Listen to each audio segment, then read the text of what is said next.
Before you even arrive, you sense it. A change in the air. You begin in the modern age at the inlet, floating by new, lush forests. But as you venture further into the bay, you travel back in time, back to the Ice Age. As the ship slowly carves its way through icy water, you get the feeling that you are Jack, climbing the beanstalk into the land of giants. Aquamarine waters are filled with icebergs the size of a small car. They lazily float by, watching you as you drift into their domain. The exploration of glaciers in Alaska is one of the greatest travel experiences in North America, and nowhere allows you to do that better than here. This is a World Heritage Site, an immersive natural lab, a United Nations Biosphere Reserve, a national park, and most importantly, a spiritual homeland for the Tlingit natives. Here you'll find countless species of plants and wildlife, placid and serene waters, soaring mountains, and earth-shaping rivers of ice. This is Glacier Bay National Park. Overnight, we've sailed from Skagway to Glacier Bay National Park. Early in the morning, we dressed and headed to the bow of the ship to get some of our first views of the glaciers. Glacier Bay isn't like other ports in the fact that it's not really a port at all. Cruise ships generally spend 8 to 10 hours in Glacier Bay sailing around the serene waters, but you don't disembark. Ships will get close to the glaciers for observation by passengers from the deck, but you'll remain on the ship all day. If each port in Alaska is a show, Glacier Bay is the most exclusive ticket in town. Only 2 large ships are allowed in Glacier Bay each day, and competition between cruise lines for entry into the park is intense. So, make sure your itinerary has you going to Glacier Bay. As you get closer, flocks of guests rush to get a front row seat. From far off, it's hard to tell the immense scale of these mountains of ice, but as you get closer, you begin to understand their awesome, powerful size. Everyone clamors to get a selfie in front of the glacier because, as the age-old question goes, if a glacier calves into the water and no one is around to take a selfie in front of it, did it even happen? The first glacier we see is Marjorie Glacier, which is a tidewater glacier in the western arm of Glacier Bay.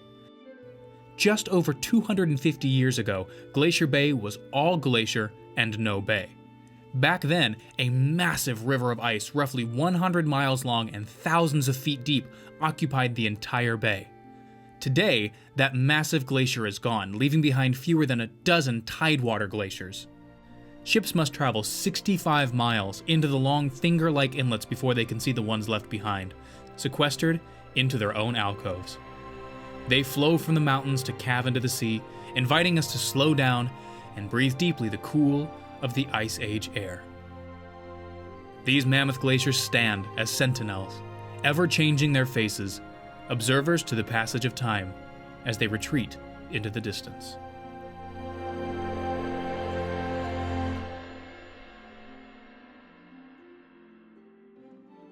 While in Glacier Bay, there are several places on the ship to find some incredible views.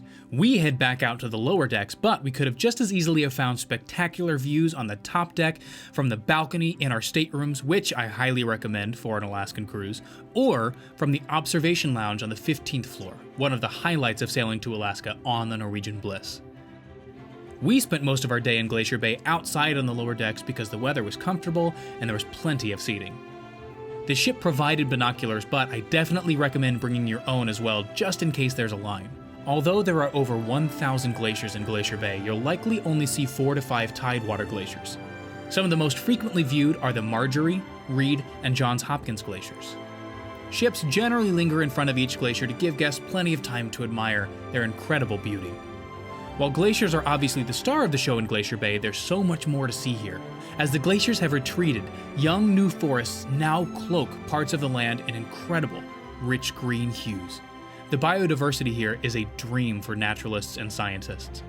Flora and fauna are abundant, and while we visitors appreciate them for their aesthetic beauty, there are a lot of specialists who study here.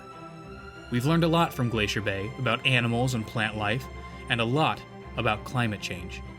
Here in Glacier Bay, some glaciers are retreating and some are advancing, but overall, the accelerated melting of ice in modern times is a dramatic and persistent reminder of large, potentially disruptive shifts underway from our warming climate.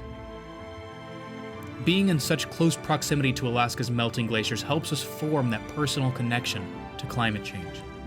While we are lucky enough to enjoy these beautiful mountains of ice, it's important to think about the future and ask ourselves how Glacier Bay may change even in our own lifetime. We need to ask ourselves what we can do to help preserve this breathtaking environment for future generations of humans and animals. It entices us to take a moment in which we do nothing but focus on what could be the waning years of glaciers as we know them.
Glacier Bay is a great place to see a ton of wildlife, provided you're not me.